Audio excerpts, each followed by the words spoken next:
Box office దగ్గర ధురంధర్ దుమ్ము రేపుతున్న తీరు ట్రేడ్ పండితులను విస్మయపరుస్తోంది. సినిమా రిలీజ్ అయినప్పటి నుంచి కూడా ఎక్కడా వసూలు తగ్గటం లేదు. కనీవిని ఎరగని స్థాయిలో రికార్డులు బద్దలవుతున్నాయి. ఇప్పటికే 1100 కోట్లు దాటిన ఈ చిత్రం వసూళ్లు ఇప్పట్లో తగ్గే అవకాశాలు కనిపించడం లేదు. ఈ సమయంలో Dhurandhar OTT release date, OTT deals పై డిస్కషన్ మొదలైంది. బాక్సాఫీస్ దగ్గర ధురంధర్ జోరు ఏమాత్రం తగ్గడం లేదు. ఈ సినిమాకు పోటీగా బాక్సాఫీస్ దగ్గర రిలీజ్ అవుతున్న చిత్రాలన్నీ ఇలా వచ్చి అలా వెళుతున్నాయి.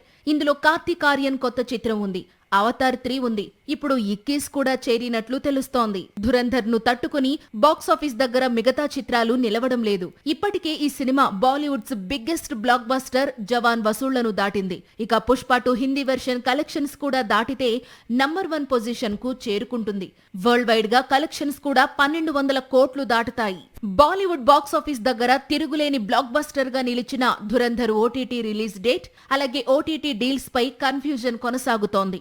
జనవరిలోనే ధురంధర్ ఓటీటీలోకి రావలసి ఉంది. నెట్ఫ్లిక్స్ తో కుదిరిన ఒప్పందం ప్రకారం ధురంధర్ ముందుగానే ఓటీటీలోకి వస్తుందా లేదా కొంతకాలం వేచి చూస్తారా అనేది తెలియాల్సి ఉంది. ఇక ఓటీటీ డీల్ సంగతి అంటే ఈ మూవీని నెట్ఫ్లిక్స్ ఎంతకు కొనుగోలు చేసింది అనేది క్లారిటీ లేదు. రిలీజ్ కు ముందు ధురంధర్ కు పెద్దగా క్రేజ్ లేదు. దీంతో నెట్ఫ్లిక్స్ ధురంధర్ 2 భాగాలకు కలిపి 130 కోట్లు కొనుగోలు చేసిందని ఒకవైపు, కాదు కేవలం తొలి భాగాన్ని దాదాపు 285 కోట్లకు కొనుగోలు చేసినట్లు మరోవైపు ప్రచారం సాగుతోంది. మొత్తంగా Dhurandhar OTT release date, OTT deal రెండూ కూడా ఇప్పుడు కన్ఫ్యూజింగ్ గా మారాయి. సాక్షి టీవీ ప్రసారాలను నిలిపివేయడం చట్టరీత్యా నేరం. సాక్షి టీవీ ప్రసారాల కోసం మీ స్థానిక కేబుల్ ఆపరేటర్ని వెంటనే సంప్రదించండి. డిటిహెచ్లో, ఇంటర్నెట్లో కూడా సాక్షి టీవీ ప్రసారాలను వీక్షించవచ్చు.